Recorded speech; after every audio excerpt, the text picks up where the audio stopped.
Dragon Age to me is a wonderful world to play in. To me, Dragon Age was a terrible world that I couldn't wait to escape, because BioWare is unaware of how to make a good video game. Dragon Age Veilguard is a shining example of everything that is wrong with AAA games these days. It's far bigger than it needs to be, both in scope and file size. It has mechanics that are absolutely worthless, abysmal writing, People are dying right now. People are always dying. sloppy combat, and it reeked of a game that lacked a strong, cohesive direction. And that's just what I wrote down before I started doing research. Turns out that a lot of the top talent that made BioWare special left the studio before and during development of Veilguard. Creative director of the Dragon Age series, Mike Laidlaw, announced very recently that he has officially left BioWare. But it seems one of the key figures of the series has now left BioWare. Matt Goldman was the senior creative director on the series, including the upcoming Dragon Age 4, but according to an email sent to staff, he has left by mutual consent. And lastly, Corinne Bush, who left the studio 3 months after the game's release. This also happened with Halo Unlimited and Mass Effect Andromeda, so it's no surprise that everything about the Veilguard is a disorganized mess. Makes it so tough to play. It felt like the combat team, the level designers, the world builders, and the writers had absolutely no communication with each other because the gameplay, exploration, and storytelling all feel like completely separate entities that never come together. And I think as this video progresses, you'll see what I mean. The Veilguard is fascinating to me because nothing about it works. In fact, the entire game is an insult to the player's time, skill, and intelligence. And even just sitting here thinking about its combat and exploration mechanics makes my heart sink deeper than a poet. And I honestly tried my best to make this game work for me, but it was almost like the Veilguard was built specifically to block any and all fun that could be had. Let's just get right into the review, shall we?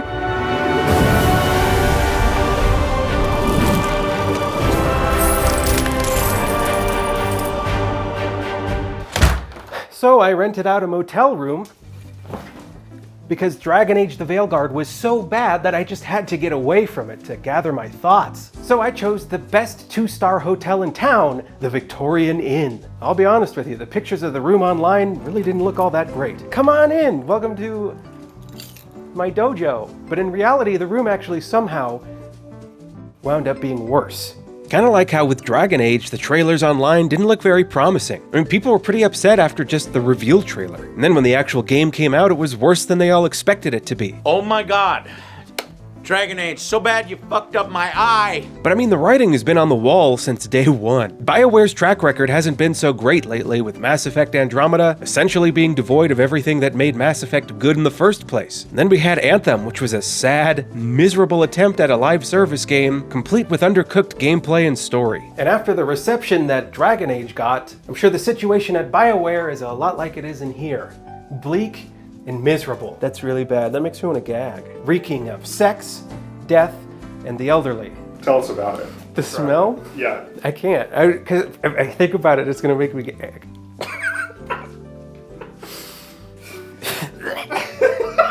The bugs in this bed are a metaphor for all the bugs that got left in the game. This cheese that somebody left in the fridge is a metaphor for all the cheese that they left in the dialogue. Solas hates slavery. One of the few things we actually agreed on. And this gun in the microwave, well, I think that's a metaphor for those impending layoffs. Dragon Age engaged approximately 1.5 million players during the quarter, down nearly 50% from the company's expectations. BioWare Edmonton, the Veilguard studio, to be shuttered. What does it mean to be shuttered? Closed for business, not operating. So why am I here? Why am I reviewing Dragon Age the Veilguard, a game that both you and I knew would be bad before I even started playing it? That's because you shysters just love to watch me suffer. You see, Dragon Age the Veilguard was the #1 most requested game that you guys wanted me to make a video on. And truth be told, you know, I genuinely have a lot of fun making videos about the worst games imaginable.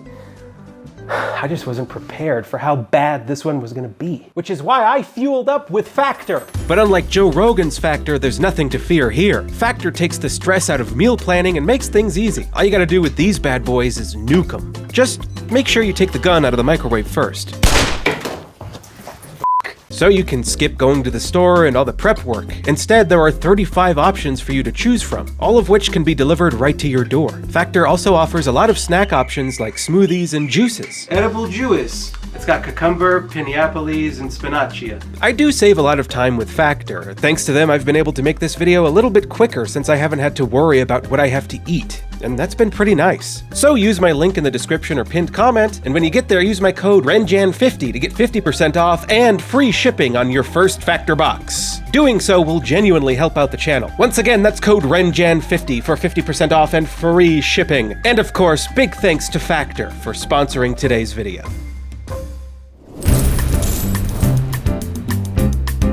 So I ran into troubles before even starting the game. I couldn't even access the main menu.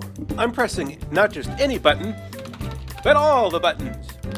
Buttons on my controller, buttons on the keyboard. But after spending 30 minutes in the character creation screen, I created a character I was happy with. The name is Krorvik. The 7 is silent. And I quickly began my adventure. And you know what? Once I started playing, this game didn't seem all that bad at first. Rolling into crates to break them was satisfying. The sound effects were visceral and punchy.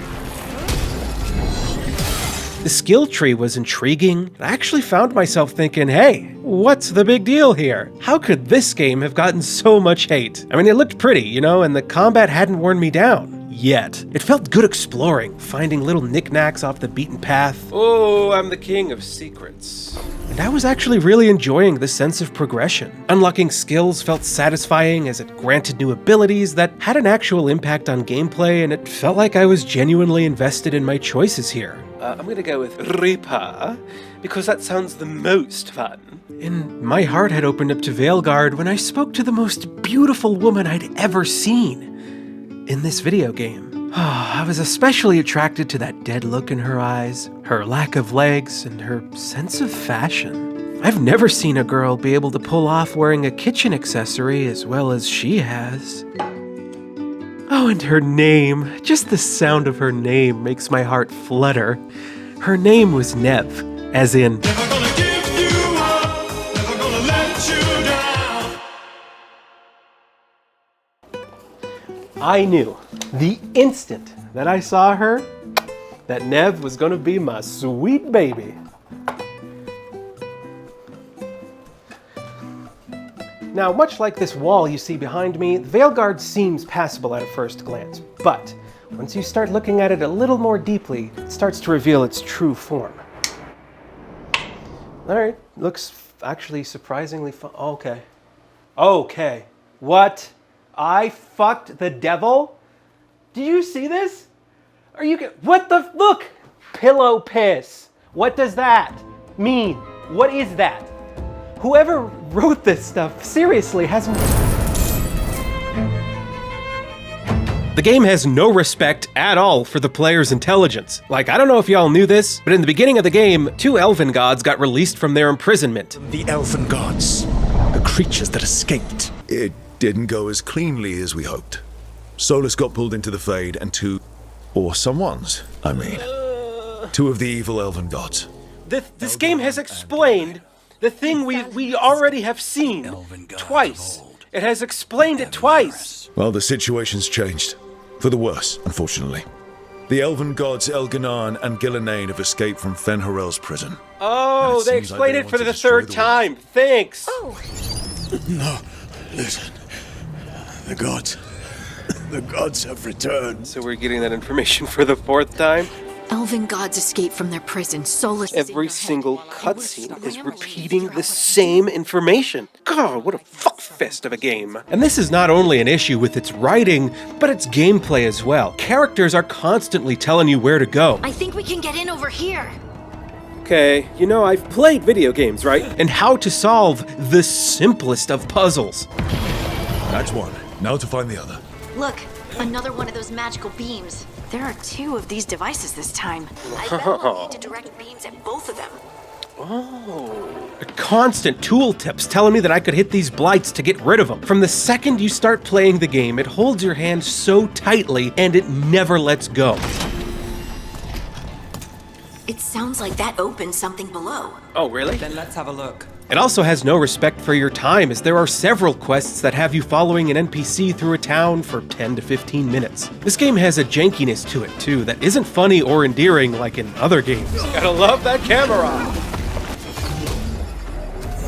Whoa, what am I looking at? Instead, it's incredibly inconvenient. Like, sometimes you just can't interact with stuff. Disabled during combat? Babe, I'm not in combat, and I'm not disabled. So initially I had put my graphics settings to medium, but then every time I turned off my PC, the graphics settings would magically revert back to ultra, which my PC could not handle. God damn, the performance is terrible. So then I would have to put it back to medium and restart the entire game again. And that wasn't the only technical issue I suffered from either. The controller does not work at all because this is plugged in to the computer. So every time I boot up the game, I also have to come down here and unplug that.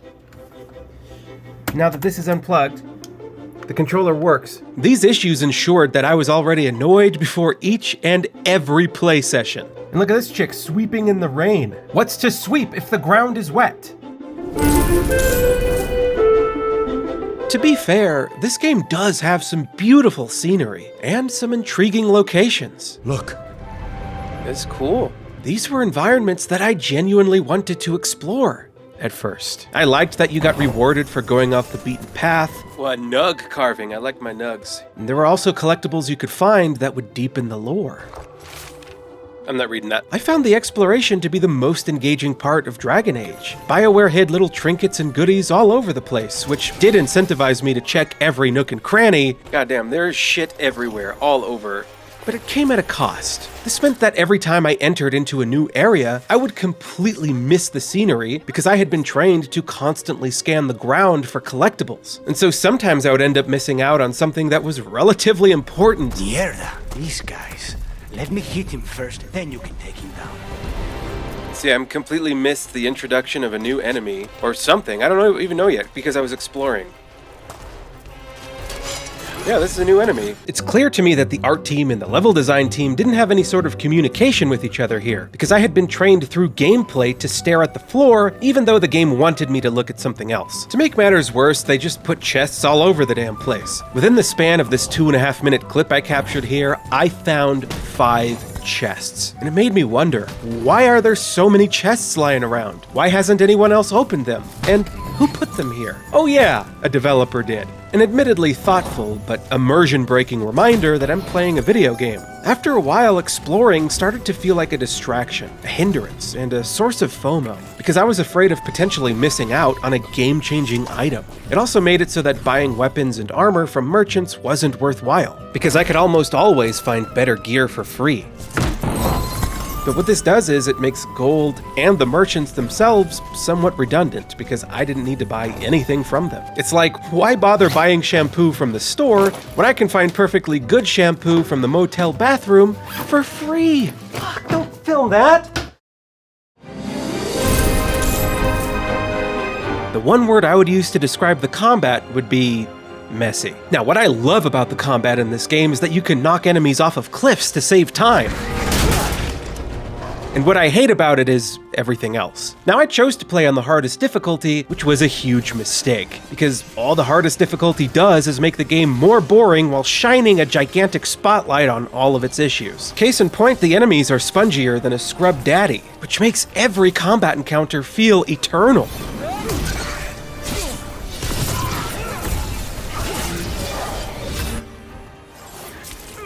The enemy types range from being bland and adding nothing to the game, to enemies that are simply just annoying and add nothing to the game. For example, there's enemies that teleport, which, again, only serve to elongate combat encounters even more as they can disappear into the ether for far too long. Okay, come back. Where'd you go? Oh, there. Now we can play. There's another enemy that darkens the entire screen and makes it so that you can't use your companion's abilities. Oh yeah, and that thing also teleports away. It's a real hoot. Now, really what I'd like to talk about here is the parry mechanic. The way parrying works is simple. If you hold block while the marker above your head is white, you block the attack. If you press it when the marker turns yellow, though, you get a perfect parry and stun the enemy. Now this is an awful system because it forces you to glue your eyes to the back of your character's head rather than look at the enemies on the battlefield, which actually ends up removing a layer of engagement because now I'm not reading enemy animations. I'm not scanning the battlefield for which enemies might attack me next. I'm simply staring at my character's head and waiting for a marker to turn yellow. Now, this marker is supposed to notify you of every incoming attack in the game, but there's one that it doesn't let you know about. It's this move where the enemy kind of pushes you away. It has absolutely no telegraph either. It is instant, and it is unavoidable as far as I know. I think they implemented this attack to prevent you from stun-locking enemies, but to make things worse, this will even happen if you're hitting the enemy in the back, as they will instantly turn around to block your attack. It's bad design and it's a complete disrespect to the player's skill, but it gets even worse. There are times where I felt like some of my parries just weren't registering whenever I hit the block button. I started thinking that maybe I was crazy, or worse, bad at a video game. So what I did was I imported an extension into my recording software that tracks my button inputs to see if I was onto something. Let's go frame by frame, shall we? Here we go, I'm about to get attacked, right? Okay, white marker, it's gonna turn yellow, kaboom. Still haven't pressed, but it's okay. Look at this. See, okay, boom. I hit it, I hit block, okay? While it's yellow, let's see what happens. I took damage. I do not like the party system. The companions rarely ever felt like they were contributing to the fight, and they also can't die in battle or take any damage at all, so I didn't need to watch out for them. They mostly just served to clutter up the arena, making each fight feel like a disorganized mess. Oh good! This wasn't fun enough. Yeah, that's what, yeah. The ability wheel was also atrocious to use. It's extremely loose and imprecise, making it hard to select the actual ability that you want to select. It is really cool, though, that you can combine two of their abilities to create a big old explosion of magic. I can see the vision here. I'm sure at some point during development this probably had a lot more depth, but as it is now, it is so simplistic that you won't really need to put much thought into which companions you select for a mission. At one point, in search of a challenge, I went and fought a level 25 boss when I was at level 10, so he could kill me in 2 hits. What? What hurt me? What? So I patiently sat there, whittling away at his health bar for 30 minutes, thinking that once I killed him, I'd be rewarded with enough XP to launch me up to level 15, and I'd be given a weapon that would be so powerful that the enemies wouldn't feel spongy anymore. But instead, all I got was 1 level up and an uncommon ring. I got nothing for that. This honestly really broke my spirits.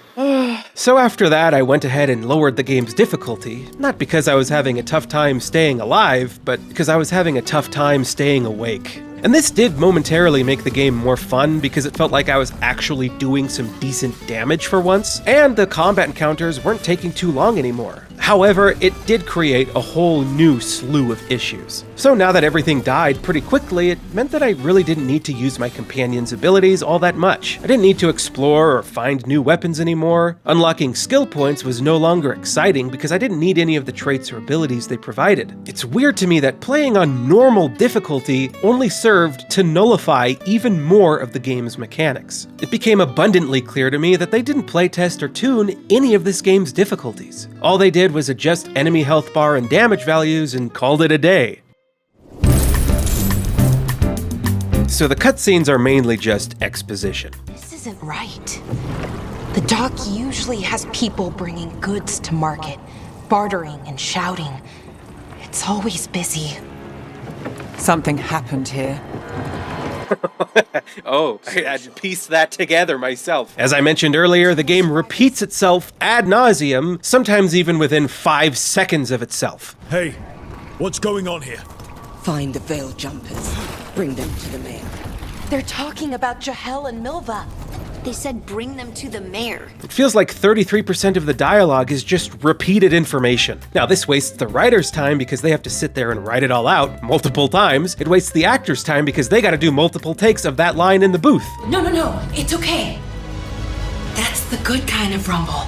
It wastes the developers' time because they gotta sit there and program the dialogue into the game, and the sound designers need to make sure it's mixed properly. Then it wastes the players' time especially, as they have to sit there and listen to it, making the collective time wasted hundreds of thousands, if not millions of hours. They would have saved so much time and money if they just had someone, anyone, proofread the fucking script before having an actor record it. So I really wanted to start skipping the dialogue, but you can't. You need to pay attention to it so that you make the right choices in conversation.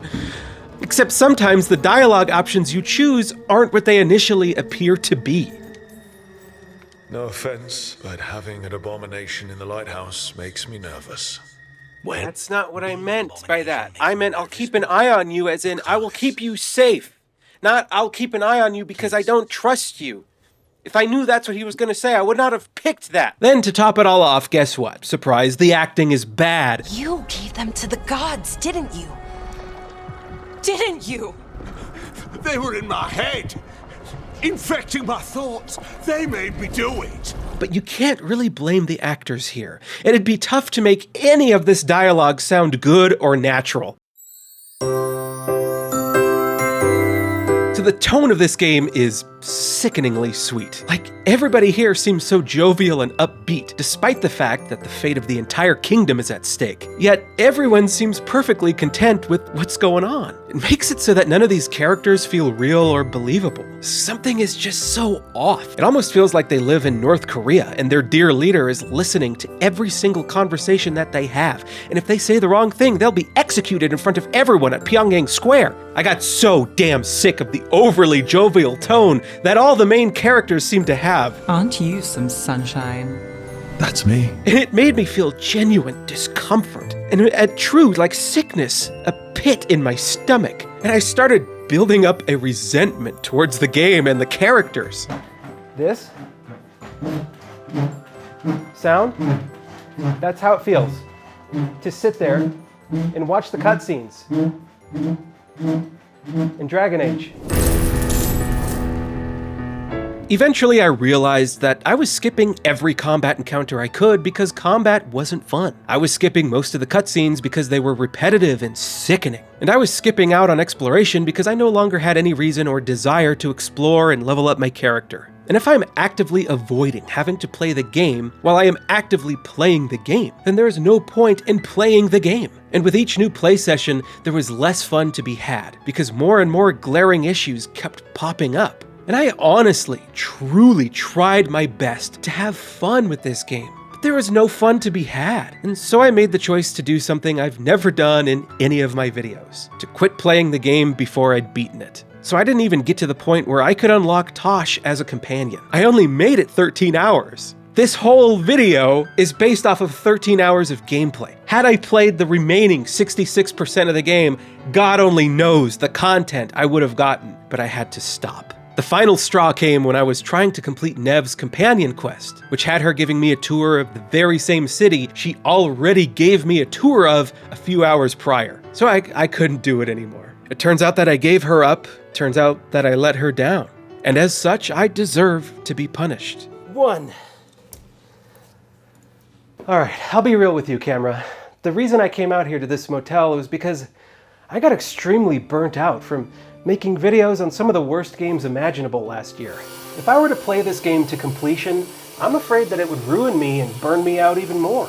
I've also decided that I'm going to be making some small changes to the channel this year. There's going to be a better balance between good games and bad games, and I plan on experimenting a little bit, making different types of content that are video game related, but I'm going to play around a little bit with different formulas like I did with my Borderlands video last year, with the ultimate goal being to learn as many formulas as possible and to put multiple formulas into one video for what is hopefully a dynamic viewing experience. Oh no, it's overflowing. Oh, yeah, okay, that's pretty hot. I think I'm just gonna leave this here. Maybe I'll just go to bed and come back to it in the morning. All right, guys, that pretty much does it for this video. I'll see you guys in the next one. Good night.